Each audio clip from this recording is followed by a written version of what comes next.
18 বছরের মেয়ে প্রেগনেন্ট। কথাটি শুনে তার বয়ফ্রেন্ড রিয়াজ আতঙ্ক খেয়ে যায়। বয়ফ্রেন্ড বলল, এই বাচ্চা আমি নিতে চাই না। কালকের আমরা ডাক্তারের কাছে গিয়ে বাচ্চাটি নষ্ট করে ফেলবো। প্রেমিকা বলল, এসব কি বলছো তুমি রিয়াজ? আমি তাকে পৃথিবীতে আনতে চাই, তুমি তাড়াতাড়ি আমাকে বিয়ে করে ফেলো। বয়ফ্রেন্ডের উত্তর, না, এইটা কিভাবে সম্ভব? এক্ষুনি আমাদের বিয়ে করা কি খুবই দরকার? আমার এখন একটা ভালো চাকরি হয়নি, বিয়ের পর তোমাকে খাওয়াবো কি? তার চেয়ে ভালো এ বাচ্চা নষ্ট করে ফেলো, তোমাকে তো আমি বিয়ে করব। তুমি কি আমাকে বিশ্বাস করো না? প্রেমিকার উত্তর, এইটা বিশ্বাসের কথা না। এইরকম হলে তুমি বাচ্চা নিয়েছিলে কেন রিয়াজ?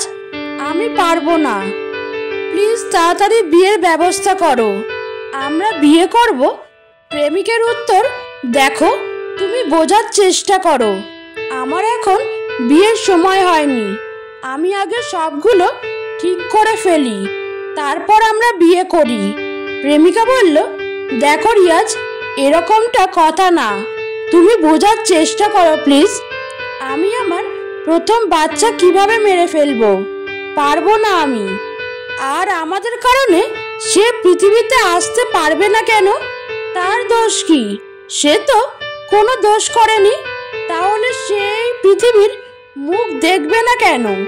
তুমি যেভাবেই পারো বিয়ের ব্যবস্থা করো রিয়াজ। প্রেমিক বলল, ঠিক আছে, শোনো, আগামীকাল তুমি আমার বন্ধুর বাসায় চলে আসো, সেখান থেকে আমরা পালিয়ে বিয়ে করব। প্রেমিকা বলল, কার বাসায়? প্রেমিক বলল, রকির বাসায় চলে আসো, সেখান থেকে আমরা পালিয়ে যাব। রিয়াজের এমন কথা শুনে রিয়া প্রশ্ন করে বসলো, পালিয়ে যেতে বাসায় কেন? আমরা তো এমনি পালাতে পারি।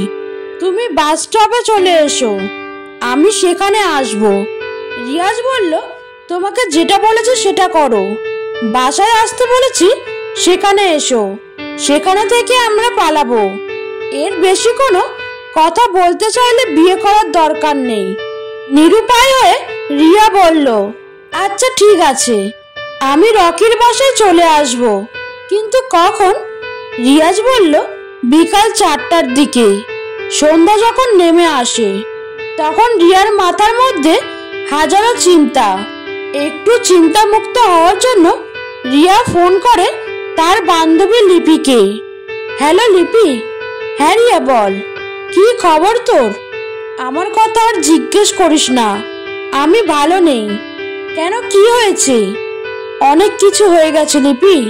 হ্যাঁ বুঝেছি অনেক কিছু, কিন্তু কি আমাকে তো বলবি। আমি প্রেগনেন্ট, আমার পেটে 3 মাসের বাচ্চা। কি বলছিস এসব? রিয়াজকে কিছু বলেছিস?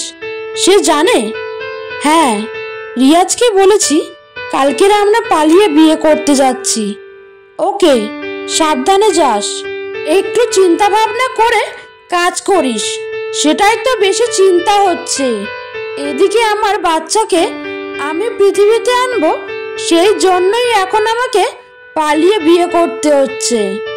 আচ্ছা শোন, এই ব্যাপারে তুই কারোর সাথে কোনো কথা বলিস না, ঠিক আছে রিয়া?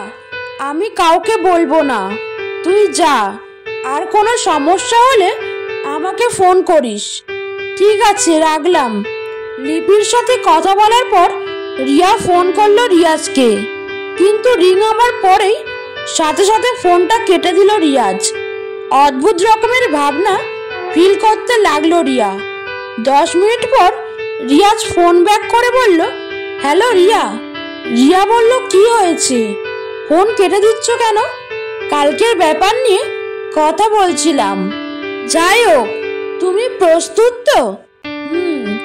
আমি প্রস্তুত। ওকে, এখন রাখলাম, একটু ব্যস্ত, পরে কথা বলি। ওকে। রাতভর রিয়ার চোখে কোনো ঘুম নেই, কেমন একটা অদ্ভুত চিন্তা করতে লাগলো। কেমন যেন একটা অনুভূতি হচ্ছে, সে অনুভূতি তাকে বারবার সায় দিচ্ছে, রিয়া তুই যাস না। কিন্তু রিয়া কি করবে? রিয়া এখন রিয়াজের 3 মাসের বাচ্চার মা। সে তো পারে না তার বাচ্চাকে নষ্ট করতে, কোনো মা চায় না তার বাচ্চাকে নষ্ট করতে, তেমনটা রিয়াও চায় না। পরের দিন সকাল হতেই রিয়া তার মায়ের আলমারি থেকে অনেকগুলো স্বর্ণ গয়না নিয়ে বিক্রি করে দিল। এতে কিছু ভালো টাকা পেয়েছে। টাকাগুলো বিয়ের পর কাজে লাগতে পারে ভেবে তার কাছে রাখলো। দুপুর হতেই রিয়া তার কলেজের ব্যাগের মধ্যে একটা জামা এবং কিছু ব্যবহারিক প্রয়োজনীয় জিনিসপত্র নিয়ে নিল। বেশি কিছু রিয়া তার সাথে নেয়নি। ভাবলো এত কিছু যদি নিজের সাথে নিয়ে যায় তাহলে বাড়ির সবাই রিয়াকে সন্দেহ করতে পারে। সেজন্য সে একটা জামা কাপড় নিয়ে নিয়েছে। বিকাল 4টা বাজতেই রিয়া প্রাইভেটের নাম করে বাসা থেকে বের হলো। বাইরে বের হয়ে রিয়াজকে ফোন করলো। হ্যালো রিয়াজ, কোথায় তুমি? আমি বাড়ি থেকে বের হয়েছি। তোমাকে তো বলেছি সোজা রকির বাসায় চলে আসো। আমি রকির বাসায় আছি। ঠিক আছে, আমি আসছি। রিয়া ধীরে ধীরে তার বিপদের দিকে এগোচ্ছে। রিয়া সোজা রকির বাসার সামনে গেল। বাসার সামনে দাঁড়িয়ে রিয়া কলিং বেল বাজাতেই দরজা খুলল রিয়াজ। দরজা খুলে রিয়াকে ভেতরে নিয়ে দরজাটা ভেতর থেকে লক করে দিল। রিয়া বাসার ভিতরে ঢুকেই চমকে উঠল। গিয়ে দেখলো বাসার ভেতরে রিয়াজের 3জন বন্ধু আছে। রিয়ার কাছে ব্যাপারটা ভালো ঠেকলো না। সে আবার হেঁটে রিয়াজের কাছে গিয়ে বলল, রিয়াজ, আমরা পালাবো কখন? এই তো সোনা, আমরা একটু পরেই পালাচ্ছি, একটু অপেক্ষা করো। বন্ধুদের কাছ থেকে কিছু টাকা পয়সা নিয়ে নি। রিয়াজ রিয়াকে একটা রুমে নিয়ে গেল। রিয়া ভিতরে রিয়াজের আশায় বসে থাকে। মনের মধ্যে একটা ভয় কাজ করছে, কারণ তারা পালাতে যাচ্ছিল। এখানে রকির বাসায় একটি রুমের মধ্যে রাখার কারণ কি? এমন সময় দরজা খুলে রিয়াজ সাথে তার 3জন বন্ধু, রকি, রনি আর রবি। রিয়াজ স্পষ্ট দেখতে পাচ্ছে রিয়াজের মুখটা কেমন একটা ভয়ঙ্কর শয়তানের মতো হয়ে গেছে। সে কেমন যেন একটা হাসি দিচ্ছে, যে হাসির আড়ালে অনেক শয়তানি লুকিয়ে আছে।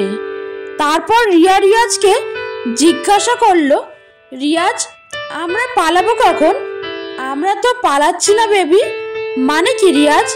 দাঁড়াও, এক্ষুনি বুঝতে পারবে। সঙ্গে সঙ্গে রনি এবং রবি দুটো হাত ধরে জোর করে খাটের মধ্যে ফেলে দিল। রকি দৌড়ে এসে রিয়ার মুখ চেপে ধরল, যাতে রিয়া কোনো কথা বা চিৎকার দিতে না পারে। রিয়া গলা কাটা লাশের মতো ধরপড় করছে তাদের হাত থেকে বাঁচার জন্য, কিন্তু রিয়াজ তার বন্ধুদের নিয়ে নৃশংসভাবে রেপ করে রিয়াকে। একটা মুরগির বাচ্চাকে যখন জবাই করা হয় তখন মুরগিটির বাচ্চাটি যেমন ছটপট করে, ঠিক তেমন ভাবে ছটপট করতে থাকে রিয়া। কিন্তু রিয়াজ এবং তার বন্ধুদেরকে আটকায়। তখন রিয়াজের মুখ থেকে একটা কথাই বের হচ্ছে, আমি বড় লোকের ছেলে, তোর মতো একটা মেয়েকে আমি বিয়ে করব কোন সাধ্যে? তাছাড়া তোর বাচ্চা যদি আমি এখনই নিই তাহলে আমার সম্মান, ইজ্জত সব ঘুরে চলে যাবে। আমার অ্যাটিটিউড থাকবে কোথায়? যদি তোর লজ্জা থাকে আর কোনোদিন বাচ্চার দাবি নিয়ে আমার সামনে আসিস। রিয়া হাত জোর করে রিয়াজের কাছে অনুরোধ করতে লাগলো, রিয়াজ, আমি আর কোনোদিন আমার বাচ্চার দাবি নিয়ে তোমার কাছে আসবো না। তবুও প্লিজ আমাকে ছেড়ে দাও। কান্না করতে করতে রিয়া এসব বলল। দু চোখ দিয়ে জল ঝরছিল রিয়ার। রিয়াজ রিয়াকে ছেড়ে দিয়েছে, কিন্তু তার বন্ধুদেরকে ছাড়তে বলেনি। রিয়াজ রুম থেকে বের হয়ে গেল। রুমের বাইরে এসে একটা সিগারেট ধরাতে যাবে, ঠিক তখনই রুমের ভিতর থেকে রিয়ার একটা চিৎকার। রিয়াজ সিগারেট ফেলে দৌড়ে গিয়ে দেখলো তার বন্ধুরা মুখে হাত দিয়ে বসে আছে এবং রিয়া চোখ বন্ধ করে খাটের মধ্যে শুয়ে আছে। রিয়াজের প্রশ্ন করাতে তার বন্ধুরা কোনো উত্তর দিচ্ছে না। এর কারণ কি জানেন? কারণ হচ্ছে তাদের এমন কর্মকাণ্ডে রিয়া মারা গেছে। রিয়াজ নিশ্চিত হওয়ার জন্য রিয়ার নাকের মধ্যে হাত দিয়ে দেখে দম সত্যি সত্যি বন্ধ হয়ে গেছে। এখন এই লাশকে নিয়ে তারা কি করবে? একটা বেশ চিন্তায় পড়ে যায় তারা চারজন। এরপর রিয়াজ সবাইকে বলল, এই লাশটিকে যেভাবেই হোক লুকাতে হবে, না হলে পুলিশের ঝামেলায় পড়তে হবে। তারা আর কিছু না ভেবে সোজা রিয়ার লাশটি বাড়ির বাইরে নিয়ে আসে। কারের পিছনের ডিগিতে রিয়ার মরদেহটি রাখে তারা। তারপর তারা চারজন মিলেই রওনা হয়ে গেছে একটা নির্জন জায়গায়। 1 ঘন্টার মাথায় সেখানে অবস্থান ও করে। সেখানে গিয়ে মাটি খুঁড়ে পুঁতে ফেলে রিয়ার লাশ। আর দেরি না করে রিয়াজ, রকি, রবি, রনি তারা চারজন আবার গাড়ির মধ্যে বসে বাসার দিকে চলে আসে। এদিকে রিয়ার বাড়িতে হইচই শুরু হয়ে যায়। রিয়া বাড়িতে নেই, রিয়া কোথায় গেছে? এতক্ষণ সবাই থানায় গিয়ে ডায়েরিও করে চলে এসেছে। রিয়া নিখোঁজ। কারণ এরকম একটা মেয়ে কাউকে কিছু না বলে বাড়ি থেকে কখনো বের হয় না। সেই মেয়ে এতক্ষণ হয়ে গেছে বাড়িতে ফিরল না। রাত প্রায় 12:30 ঘনিয়ে এসেছে। অন্যদিকে রিয়াজ রিয়ার ব্যাগ এবং মোবাইল দুইটাই ডাস্টবিনে ফেলে দিয়ে আসে, যাতে করে কেউ সন্দেহ না করে তাদের উপর। সবাই হয়তো এটা ভাববে রাস্তার মধ্যে কোনো কিডন্যাপার তাকে কিডন্যাপ করে নিয়ে গেছে। সাথে রিয়ার মোবাইল ফোনও ব্যাগ রাস্তার পাশে ফেলে দিয়ে চলে গেছে। এরকমটা ভেবে রিয়াজ বাসায় চলে আসে। পরের দিন সকালে ইউনিভার্সিটিতে অনেক হইচই শুরু হয়ে যায় রিয়ার ব্যাপারটা নিয়ে। সবাই মাতামাতি করছে এরকম একটা মেয়ে কিভাবে গায়েব হয়ে যেতে পারে। তবে একটা বিষয় লক্ষ্য করেছে লিপি, কারণ তার আগের দিন রিয়া লিপিকে বলেছিল রিয়াজের সাথে পালিয়ে বিয়ে করবে। লিপি মনে মনে ভেবে নিয়েছিল হয়তো রিয়াজের সাথে পালিয়ে গেছে রিয়া। কিন্তু আজকে রিয়াজকে ইউনিভার্সিটিতে দেখে অবাক হয়ে যায় লিপি। লিপি সোজা গিয়ে রিয়াজকে প্রশ্ন করলো, রিয়াজ, রিয়া তোমার সাথে পালানোর কথা তাই না? তাহলে এখন কোথায় সে? আর তুমি ভার্সিটিতে কি করছো? কি বলছো তুমি? রিয়া আমার সাথে পালাবে কেন? নাটক করবে না রিয়াজ। পরশু রাতে রিয়া আমাকে ফোন করেছিল এবং সে আমাকে এটাও বলেছে যে সে কালকের তোমার সাথে পালাচ্ছে। আমি তো ভেবেছিলাম তোমরা সত্যি সত্যি পালিয়ে গেছো, কিন্তু তুমি এখন কলেজে কি করছো? সত্যি করে বলো রিয়া কোথায়? দেখো লিপি, পাগলের মতো কথাবার্তা বলবা না। এইটা ঠিক, রিয়া আমাকে পালানোর জন্য বলেছিল, কিন্তু সে আমার কাছে আসেনি। সে আসছে বলে ফোনটা কেটে দিল। তারপর আমি আর তার দেখা পাইনি। তারপর তো সে নিখোঁজ। কি বলছো কি তুমি রিয়াজ? তার মানে তুমি বলতে চাও রিয়া তোমার কাছে যায়নি? না, সে আমার কাছে আসেনি। তাহলে রিয়া গেল কোথায়? রিয়াজের জবাব শুনে বাকরুদ্ধ হয়ে যায় লিপি। রিয়া রিয়াজের সাথে পালানোর কথা, কিন্তু তার সাথে তো গেল না। তাহলে যেতে পারে কোথায় রিয়া? এমন সময় আকাশে মেঘাচ্ছন্ন দেখা দিয়েছে। মেঘলা আকাশের মাঝে অনেক জোরে জোরে বিদ্যুৎ চমকাচ্ছে।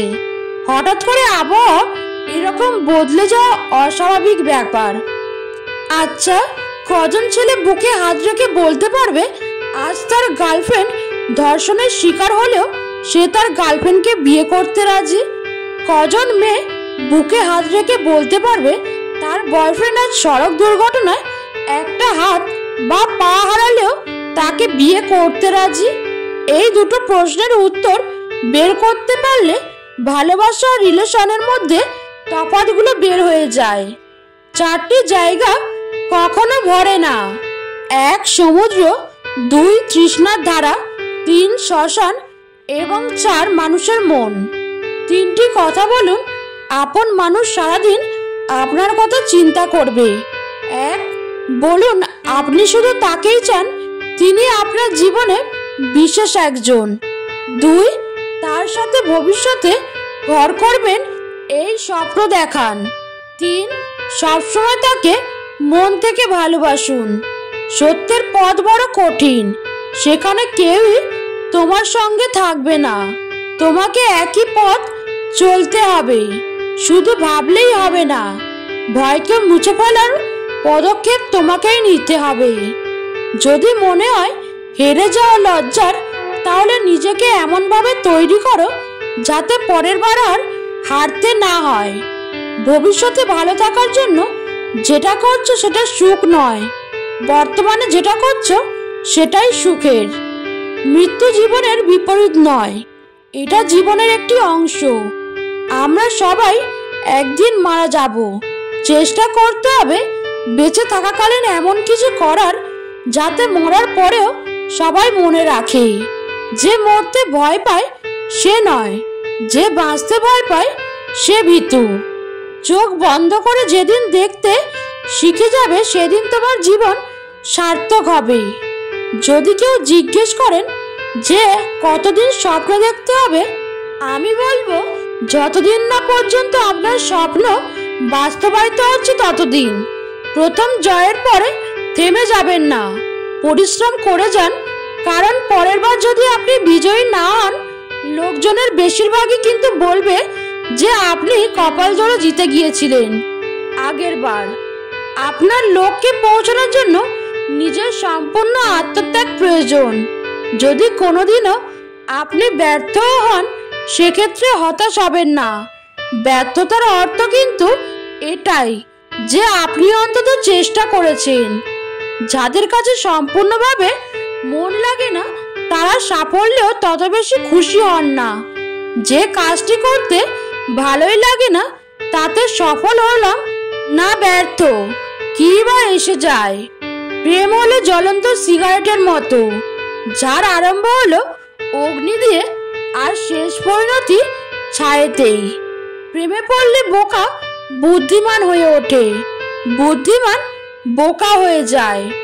ভালোবাসা যা দেয় তার চেয়ে বেশি কেড়ে নেয়। ছেলেরা ভালোবাসার অভিনয় করতে করতে যে কখন সত্যি সত্যি ভালোবেসে ফেলে তারা তা নিজেও জানে না। মেয়েরা সত্যিকারে ভালোবাসতে বাসতে যে কখন অভিনয় শুরু করে তা তারা নিজেরাও জানে না। যখন আপনি কাউকে ভালোবাসেন, তখন আপনার জমিয়ে রাখা সব ইচ্ছেগুলো বেরিয়ে আসতে থাকে। দুটো জিনিস খুবই কষ্টদায়ক। একটি হচ্ছে যখন তোমার ভালোবাসার মানুষ তোমাকে ভালোবাসে কিন্তু তা তোমাকে বলে না, আর অপরটি হচ্ছে যখন তোমার ভালোবাসার মানুষ তোমাকে ভালোবাসে না এবং সেটা তোমাকে সরাসরি বলে দেয়।